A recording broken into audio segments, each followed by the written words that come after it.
congrats on new season, the NCIS. It premieres tonight.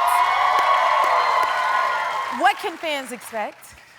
So if anyone has watched the season finale, if you haven't, it's on Paramount Plus, available for you now. But the season finale, we ended with a really big kind of cliffhanger. One of our lead characters' dad was assassinated from an old enemy of his. This season premiere is going to take us into a crazy journey that's going to call for us to put the badge in the drawer, go rogue, and in a quest for vengeance. And when these special agents decide that they're going to protect and bring justice to one of their own, it's going to get spicy. And we're really excited because, we're painting with new colors in this season premiere. We have a 2-part season premiered, and it's just so fun. A lot of turns and twists, and it's cool. I mean, we're just trying to do different things. At season 23, you really want to really break the mold and try to do other things and making sure that the show could always be evergreen. And so far you keep showing up, so we love you for that. Yes, of course we do, because we love you.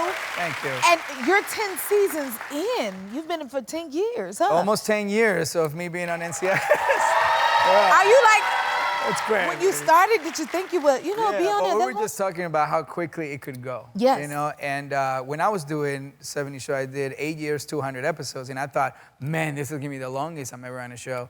And now I'm about to tie it for 200 episodes this season and going into my 10th season next year. And it's just incredible. But I will tell you, the most special thing about having a long-running show is to be able to be in people's homes for this long. Yes.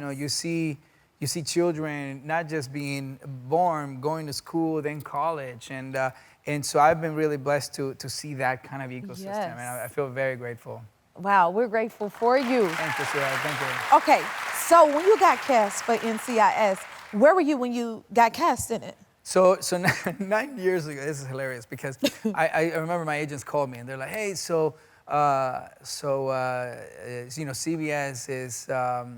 is calling you to make you an offer to join NCIS. And I'm looking at myself in the mirror and I'm in Albuquerque, New Mexico, with a 3-piece suit, covering gunpowder and fake blood with fangs, playing a vampire on From Dusk Till Dawn with Robert Rodriguez. And I was like, I think I'm good. I kind of like what I'm doing right now. I like the vampire days, And had one big meeting with the producers, and I realized how quickly the opportunity was to kind of bring something different to the show. Yes.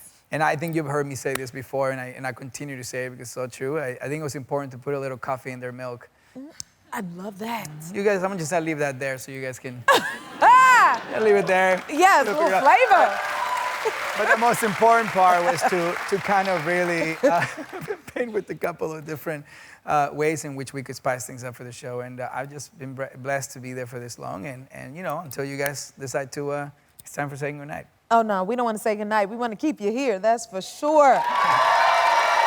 Okay, tell us about your new book that you have coming out. It is fabulous. Y'all see this cover, honey? So actually, I was, goodness. wow, thank you. I don't know Carry what on. to say. Thank you so much. So that picture was taken with a friend of mine named Michael Miller, just an amazing photographer.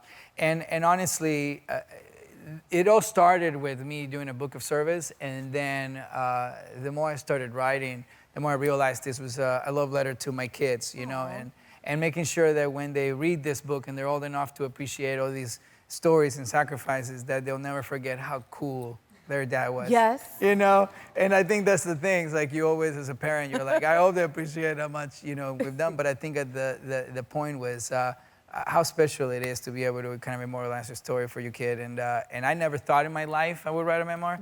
But it's filled with a lot of, adventure, and most importantly, an audacity to dream that why not me if somebody else does. Love that. And it's also a little letter to young Wilmer to say thank you for really thinking he could, because he did. Your happy place is here. What was your favorite part? Drop it in the comments and subscribe to help keep the joy coming.